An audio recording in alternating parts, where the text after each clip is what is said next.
At Albany Senior High, these three are studying for life outside the classroom.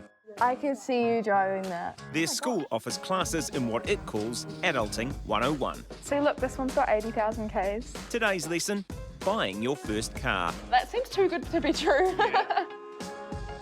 There's a lot to learn every week. The Fairgo inboxes are packed with sorry tales that began at a car yard or in a driveway and are headed to the disputes tribunal or going nowhere.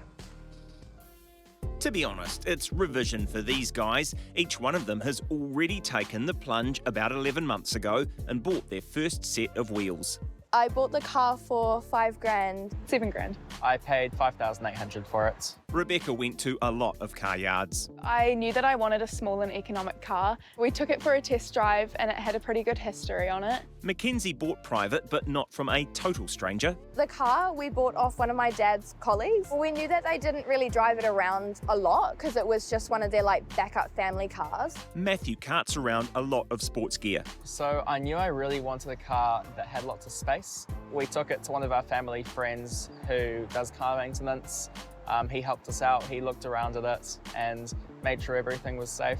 None of them has had any problems yet, but your first car can become your first big consumer headache. So just like a defensive driving course can help keep you out of trouble, maybe some defensive buying advice is what we need now. No, not from Tina. She's an actor. This is Greg Hedgepeth. He's the boss at Turner's Cars. They sold him his first waka.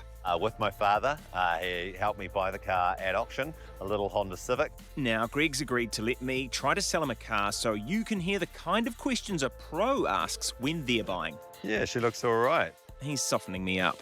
Was there any accidents or anything that went on in Japan that could affect the performance of the car? No, the dealer didn't mention that. What about service history? He's probing. And warrant of fitness? Has it got a warrant of fitness? I need to get it sussed out probably in a couple of weeks' time. Okay, yeah, I certainly would want a warrant of fitness before I would consider purchasing the vehicle for at least 6 months. Then the ouch question. Tell me, why are you selling? Oh, well, it's... So no issues that you're aware of No. in regards to the vehicle? And to be sure, Would you mind if I got a pre-purchase inspection done on the vehicle? a pre-purchase inspection is when you book an independent assessment with a mechanic. It might cost you $100 to $200 and you might need to take the car to them.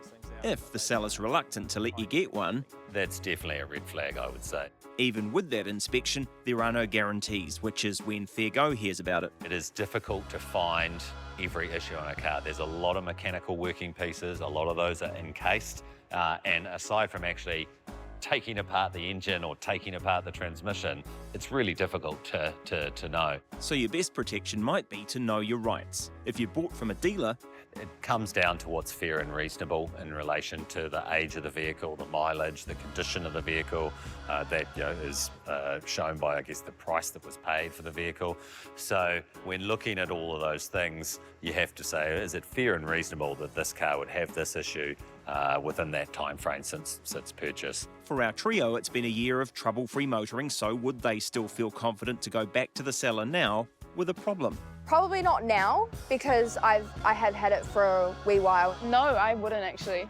No, I've had it for almost a year. Possibly. If it was really big, something that could have been there when I got it, then I'd definitely consider it. Sounds fair and reasonable. Any last words of advice? The biggest thing I'd say is know what you're looking for. To save early and stuff like that. Go for something that's economic and cheap to run. Like, you don't need to get the most expensive car for a first car.